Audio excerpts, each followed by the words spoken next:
శివభక్తులు ఎంతగానో ఎదురు చూస్తున్న మహాశివరాత్రి పర్వదినానికి గడియలు సమీపించనున్నాయి.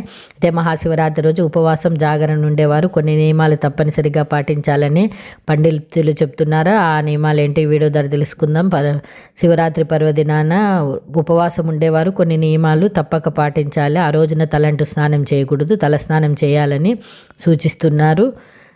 ఇక మహాశివరాత్రి రోజున ఉపవాసం ఉండేవారు కేవలం సాత్విక ఆహారం మాత్రమే స్వీకరించాలని, పాలు పండ్లను మాత్రమే ఆహారంగా తీసుకోవాలని చెప్తున్నారు. శివరాత్రి రోజున చాలామంది ఎటువంటి ఆహార పదార్థాలు తీసుకోకుండా కఠిన ఉపవాసం ఉంటారు. కానీ శివరాత్రి రోజు ఎవరు ఇలా ఉపవాసం ఉండకూడదని ధర్మశాస్త్ర గ్రంథాలు చెప్తున్నాయంటున్నారు. కాబట్టి కనీసం పాలు పండ్లు అయినా తీసుకోవాలని సూచిస్తున్నారు. శివరాత్రి మరుసటి రోజున ఉపవాసం విరమించాలని, కేవలం సాత్విక ఆహారం తినాలని చెప్తున్నారు.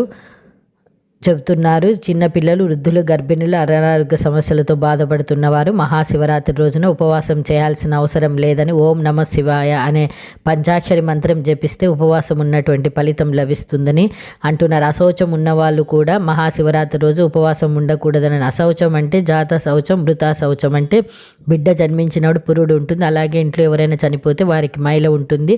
ఇలాంటి పరిస్థితుల్లో ఉన్నారో ఉపవాసం ఉండకూడదని అంటున్నారు. ఉపవాసం ఉంటే శివుడికి సమీపంలో ఉండమని అర్థము. ఉపవాసం ఉండేవారు శివనామ స్మరణ చేస్తూ పాలు పండ్లు స్వీకరించి ఉపవాసం ఉండాలని, ఉపవాసం చేసేటప్పుడు మాత్రం నమ శివాయ ఓం లేదా ఓం శ్రీం శివాయ నమః అనే మంత్రాన్ని ఖచ్చితంగా స్మరించాలని సూచిస్తున్నారు. జాగరణ అంటే ఇంద్రియ నిగ్రహం కలిగి ఉండడం అని అర్థము.